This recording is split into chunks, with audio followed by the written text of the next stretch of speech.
vas a tener, cualquiera de nosotros va a tener el acceso a la regulación de la composición química de la atmósfera, ¿cierto? Ahora, hay otros, como estos de aquí de abajo, que sí son excluyentes. En otras palabras, yo puedo tener acceso a eso, y una vez que yo tengo acceso a un cierto servicio ambiental, más nadie puede tenerlo. Entonces, es una manera de empezar a conceptualmente empezar a pensar sobre eso, y en la economía, más un concepto importante es eso de la rivalidad, en otras palabras, la competitividad. Entonces eso, quiero rápidamente montarnos. Si pegamos la parte de excluir y la parte de rivalidad y lo ponemos en un eje, en el eje horizontal ponemos la excluyabilidad y en el vertical ponemos la rivalidad, nosotros vamos a ver que tenemos dos opuestos, los bienes que son excluyentes, los que no son excluyentes, tenemos los que son rivales y no rivales, y justamente, si tú tienes un bien que es rival y es excluyente, ¿qué son estos? Son bienes privados. Entonces, por ejemplo, esto sería el tractor del agricultor en el campo tratando de hacer su agricultura orgánica. ¿Ya? El opuesto de eso es que tenemos aquí, entonces, si no es excluyente y es rival, entonces tenemos la propiedad de acceso abierta o común, por ejemplo, la pesquería internacional. Entonces, las aguas, los peces que están en el mar, es un bien abierto, de acceso abierto.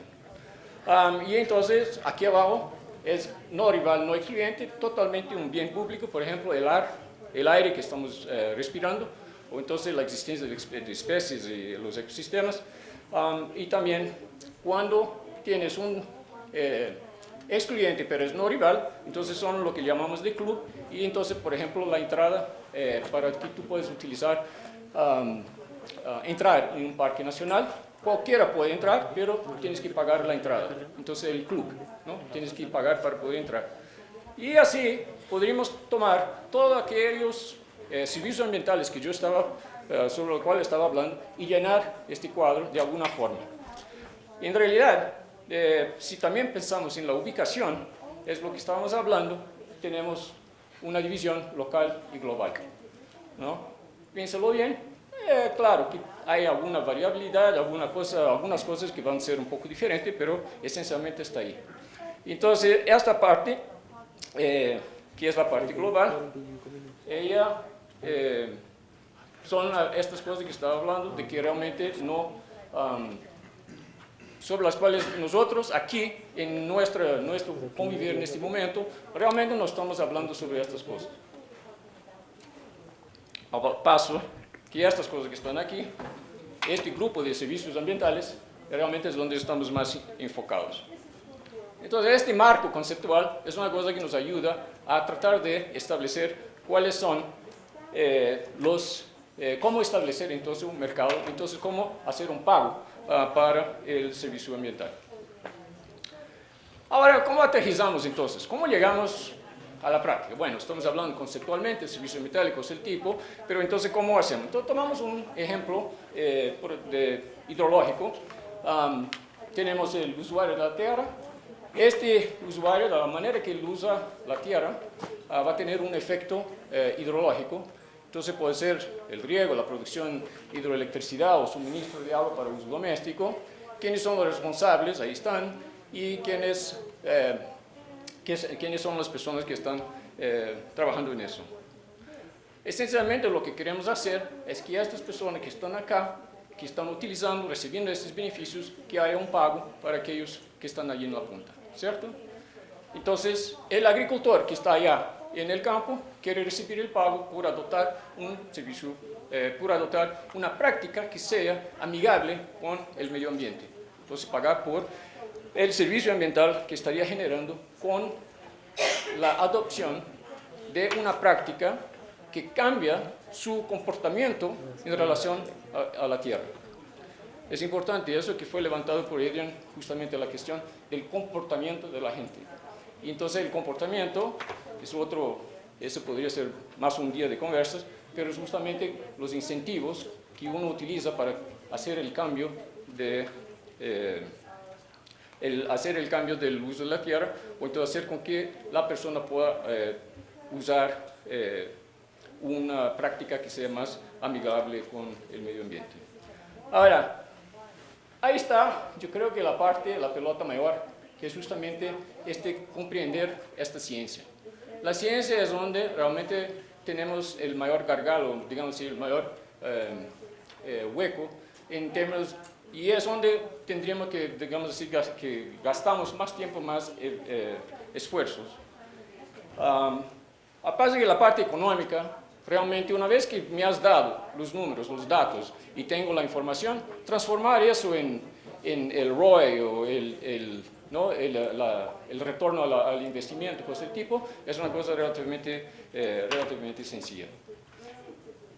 Ahora, lo que quiero entonces hacer es cobrar al usuario del servicio y pagar al tipo arriba.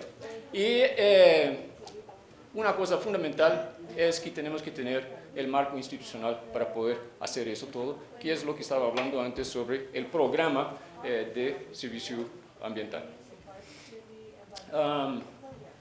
Entonces, ¿cuál es la importancia de la ciencia? Tenemos que definir qué son estos servicios. Entonces, como estaba diciendo, existe una lista muy grande de servicios ambientales. Tenemos que medirlos, tenemos que monitorarlos. La presentación ayer de Petri sobre la parte de monitoreo, fundamental. Y yo creo que no hacemos eso suficiente. Uno de los mayores impedimentos que yo creo que tengo en el campo, en los proyectos que tenemos, es que no se hace el monitoreo de la manera que se tiene que hacer. Estamos perdiendo una cantidad de información porque de alguna manera hay un impedimento para que hagamos realmente el monitoramiento efectivo para poder alimentar nuestros modelos y poder tomar las decisiones más efectivas en relación a la gestión sostenible del uso de la tierra. Entonces yo creo que en realidad, si una cosa fundamental que llevaría de este evento es que realmente esa parte del monitoreo es donde tenemos que mejorar muchísimo. También tenemos que analizar los impactos, los modelos que fueron demostrados antes, realmente es este el camino. Hay varios modelos, tenemos que ver y tenemos que aplicarlos. Entonces, existen instrumentos allá afuera que podemos todos utilizar, pero no están todos utilizando, podrían usar. Bueno.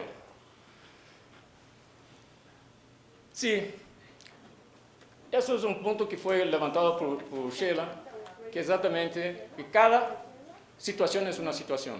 Y entonces no tenemos digamos así, una caja o un instrumento que encaja todas las cosas perfectamente. Entonces cada situación que llegamos tenemos particularidades diferentes. Todos esos factores, todos ellos hacen con que tenemos se producen diferentes tipos, diferentes flujos de servicios ambientales. Y la interacción de estos factores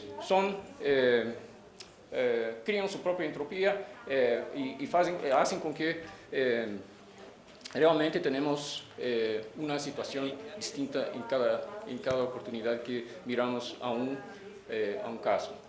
Ciertamente en el caso, por ejemplo, en Kenia, cuando tenía las tienes tres cuencas, aún que están cerca una de la otra, puede muy bien ser de que la cuenca que está a la par de la otra va a tener resultados bien distintos. Aquí en Colombia, por ejemplo, en el Valle del Cauca, tuvimos ejemplos exactamente sobre eso, en lo cual teníamos una cuenca y la otra a la par, pero efectivamente la biodinámica de ellas eran absolutamente distintas.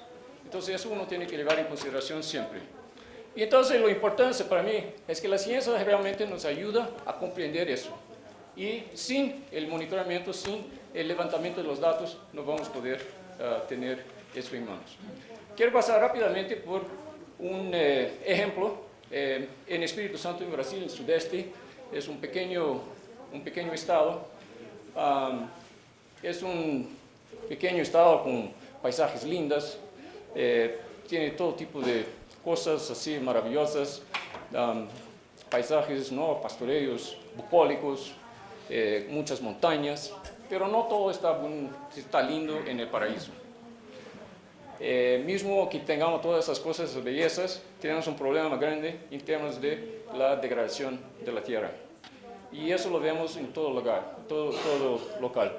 Este tipo de cosas, ciertamente ustedes lo han visto y por todo lugar. Yo tengo, pues, he viajado por todo el mundo y tengo visto eso en toda cuanta parte del mundo, en Asia, en América Latina, en África, por todo lado uno ve ese tipo de cosas. Y hoy día ya no se puede permitir ese tipo de cosas. Impresionante. Pues toda esta erosión que está pasando, ¿dónde está yendo para acá, para estos ríos. Los ríos entonces llegan a los embalses y los embalses entonces están llenando de sedimento y ahí luego uno tiene que vaciarlos para poder limpiar los sedimentos y tiene un impacto económico significativo. Los ríos están llenos de erosión. Estos ríos entonces están yendo a las aguas, las estaciones de tratamiento de agua. Mira el agua que está entrando y lo que tiene que sacar. Eso todo es en el Espíritu Santo. Podría hacer eso en Albania, podría mostrarles slides igualitos en África y en varios otros lugares. Ahí está el agua que está entrando, eso es en la mayor estación de tratamiento de agua de Vitória, la capital. Y mira eso. Uno prácticamente puede caminar sobre eso, de tanto sedimento que había ahí. Es increíble. ¿Y por qué estamos hablando sobre eso? Porque la turbidez es fundamental, es importante. Mira, estos son los datos que teníamos hasta recientemente de la turbidez en el agua en el Espíritu Santo que estaba llegando allá. Y esta línea roja es la línea que representa el máximo de turbidez que uno puede tener antes que la estación de tratamiento de agua tiene que cerrar. No puede más absorber más sedimento. Así que todos los puntos arriba de la línea significa que la estación de tratamiento de agua tenía que cerrar, tiene que parar sus operaciones. Y resulta que la mayoría de estas es justamente cuando estaba lloviendo. Entonces imagínate, tú estás en Vitória, en la capital, está lloviendo, y yo abro y no hay agua, ¿no? Pero es justamente por eso. Y es justamente estas las cosas que nosotros, es las cuestiones prácticas nuestras del día a día, es lo que nosotros con los fondos de agua y con el trabajo que estamos haciendo en servicios ambientales queremos resolver. Es tratar de que no está subiendo, no pasa de esta línea roja. Ojalá que fuera toda la línea azul, ¿no? Bueno, pero ¿qué hacemos con eso? ¿Cómo podemos ver eso? La degradación de la tierra, perdón que está en inglés acá, pero tenemos en la primera columna es el comportamiento. ¿Cuál es el comportamiento que estamos llevando a eso? El impacto que eso tiene y varios entonces impactos sucesivos, ¿no? Tenemos que mirar eso y ese es el tipo de análisis, por ejemplo, que el RIUS, que el INVEST está haciendo. Está analizando todas estas diferentes situaciones, todas estas interrelaciones entre los diferentes componentes para ver qué lleva a dónde, en qué situación. Este análisis nosotros hicimos fue en Albania, en Europa. Estamos trabajando con la compañía de agua, justamente tratando de ubicar cómo podemos resolver eso. Pero aquí en este gráfico está faltando entonces cuál es la acción. Entonces, solo para que usted tenga una idea, de qué tanto está complicado poder llegar a eso, ahí está un poco del análisis que hicimos. Y es por eso que necesitamos de ciencia, porque la ciencia es la que va a nos ayudar a ordenar eso, a sistematizarlo, a comprender, a saber cuáles son las acciones apropiadas, a saber qué análisis necesitamos para poder influenciar la decisión. Gráfico, y ahí lo puedes hacer eso para todo tipo de problemática que tenemos en el campo. Así que la importancia de la ciencia yo creo que es evidente. En realidad la ciencia nos permite saber qué intervenciones son las más efectivas. Entonces eso es lo que queremos y necesitamos, pero ya los mencioné, que el monitoreo es importante, pues sí, tenemos que ver eso. Ahora, eso no se puede hacer solo. Eso tenemos que envolver varias personas, varios grupos. Es fundamental tener los comités de cuenca, los gobiernos locales, tienes que tener la compra, ¿no? La gente tiene que se empoderar de estas cosas. La academia es fundamental. Yo he visto en muchos lugares donde trabajamos, donde la academia como que es un poco distante siempre. Entonces hay que buscar maneras de traerlos más para adentro, trabajar con las grandes organizaciones que están haciendo la ciencia y buscar entonces cuando necesitas entonces los expertos internacionales. Solo un slide voy a hablar aquí sobre la parte económica. ¿Dónde estuvimos? Hace años, 15, 20 años atrás, estábamos hablando sobre falta de datos, falta de información. ¿Por qué? Porque no monitoreábamos. Y entonces estábamos hablando de establecer precios, mercados. Hace tiempo atrás hablamos del valor económico total. Si se recuerdan de este gráfico lindo que tenía, parecía una araña. También empezamos a trabajar con comunidades. Hoy día ya lo presentaron a Sheila y Adrian a varias cosas, pero estamos ampliando la visión. Es una visión que no es solo enfocadita, pero sí están mirando el paisaje, que es fundamental para que podamos ver todas las relaciones. Estamos trabajando, las Naciones Unidas aprobó hace unos 5 o 6 años atrás las condiciones para hacer la contabilidad de los ecosistemas. Entonces, en el Banco Mundial, por ejemplo, tenemos una iniciativa que justamente estamos tratando de ver las cuentas, incluir las cuentas verdes en las cuentas nacionales. Entonces, por ejemplo, la cuenta de agua, cuenta de bosques, eso todo está entrando. Pero al final las cuentas, hay una cantidad de diferentes instrumentos. Ahí está el trabajo que es tanto en Natural Capital cuanto la TNC, pero al final las cuentas yo creo que todavía nos faltan los datos. Entonces empezamos allá, todavía estamos acá, cada vez necesitamos más, necesitamos monitorear.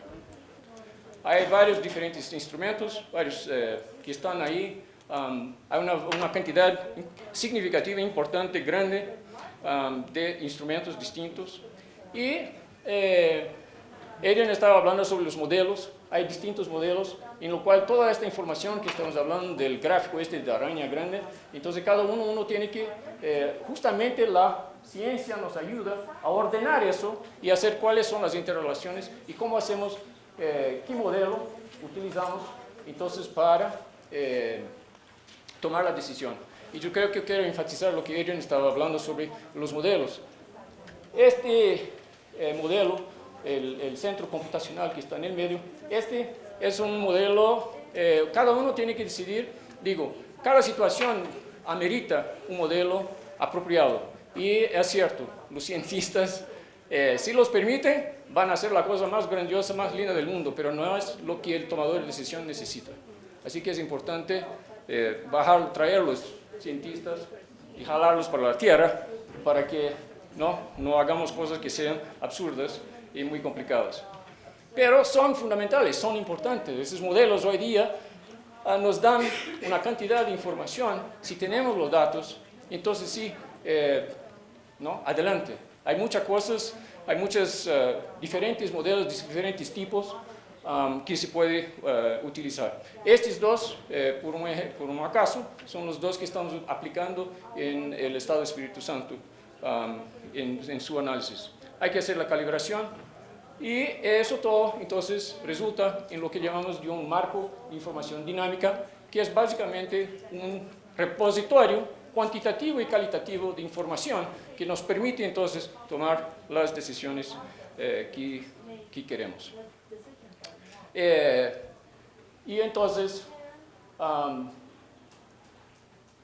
queremos buscar la manera de efectivamente reunir toda esa información de tal manera que pueda nos ayudar y nos apoyar en la toma de decisión. Así que la ciencia es fundamental. La economía de los servicios ambientales no existe sin la ciencia. Y juntando todo eso junto nos da un instrumento fuerte, poderoso para tomar la decisión que necesitamos. Muchas gracias.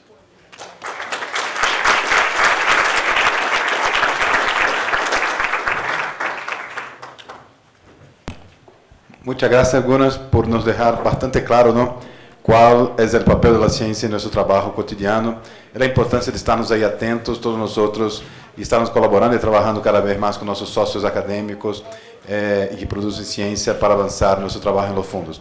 Ahora, la idea sería, vamos a hacer ahí, organizar acá para hacer una discusión con la audiencia, ¿no?, y de ahí para después cerrarnos la discusión, ¿ok?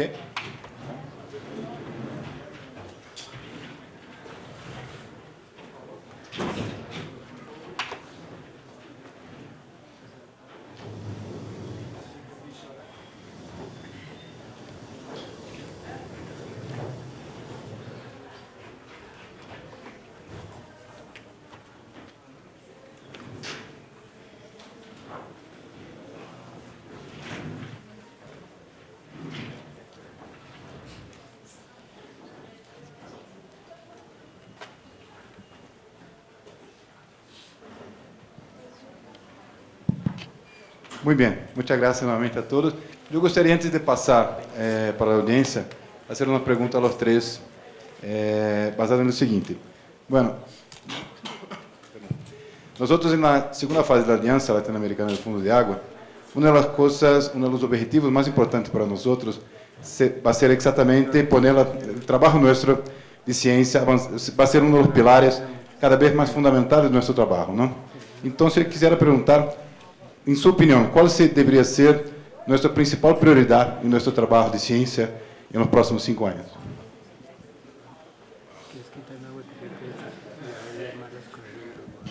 Apoyar el monitoreo. No, yo creo que realmente lo que estamos hablando, no, esos modelos que tenemos cada vez están más sofisticados, cada vez más importantes, pero es importante que sean, que los modelos sean adaptados, y lo que Aaron estaba diciendo, es importante de que no se está buscando la luna, entonces adaptarnos bien a la realidad local. Eso no es decir que la ciencia no sea importante, fundamental, ¿no? Entonces el trabajo que están haciendo en Texas o donde sea, eso viene y llega a nosotros. Así que seguir apoyando a la ciencia propia, no la de nerdy scientist, pero la interfase, eso es importante. En mi opinión es juntar las ciencias cuantitativas o biofísicas con las ciencias sociales, porque lo más importante es bien vincular los servicios ambientales, los modelos biofísicos con los beneficios a personas. Sí. Gracias. Voy a hablar en inglés. Well, so I guess to some extent I'm going to echo what my fellow panelists have said, but I'm going to share an example as well. So I very much agree that we need still a lot more basic science, but we also need to start matching the tools to the decision needs. And one experience that we had in this collaboration with the Dow Chemical Company is that for about 4 years we had our heads down doing research that ended up with a lot of peer-reviewed papers. A bunch of PhDs were working on it. It's like, well, that was all well and good, but how do you start mainstreaming these things? So we took a step back and we developed this ecosystem service identification inventory tool, which is something that's on my iPad right now. Actually, any of you can go online and get it, and it's something that can be used by a non-ecologist, a project manager, to start to screen for decisions related to nature. And I think it's a lot simpler. It's stepping away from Invest, I think, is still pretty expert based, and we use those tools, but we're trying to go even to something simpler. And we're starting to roll that out across Dow sites and other businesses. So that was something that I could imagine seeing in the next phase of the water funds, is starting to develop more of these screening tools like RIOS that can get in the hands of project managers. And then I also would advocate for better integrating economics and social sciences with the natural sciences, and not just translating ecosystem services into economic terms, but thinking about human behavior and what that means for the appropriate interventions, because it's not, economics is important, but economic incentives aren't the only thing that drive people, of course. Ok, muchas gracias. Ahora pasamos, ¿quién tiene pregunta? Passamos talvez uma ronda com 3, não? E depois, por favor, identifique-se e a pergunta. Hi, I'm Jenna Gammy from Forest Trends, and it strikes me that we're talking a lot about the need for monitoring, and we're here with a bunch of the water funds and just launched, congratulations, Fernando, the second phase of the Alliance. So I wanted to ask, what specifically is the vision of the Alliance in this next phase to work with the water funds to improve their monitoring? And from the panelists, what specifically could be gained from like this really powerful network of practitioners in terms of collecting and sharing data, perhaps on the hydrological side as well as on the kind of social and economic side as well?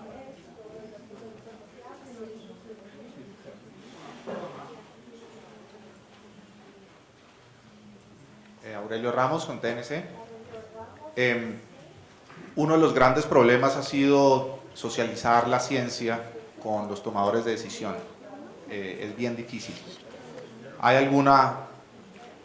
¿Se ha pensado en cómo socializar y visualizar esa ciencia de una manera más efectiva, creando sistemas de visualización, ¿no? Tener una pantalla enorme y decir vamos a hacer esto y vean lo que está sucediendo, y casi como estamos con los 360 degrees, poder visualizar eso de alguna manera, porque como se presenta hoy día es bien difícil convencer a un tomador de decisión, aún tengamos todos los gráficos y las cosas.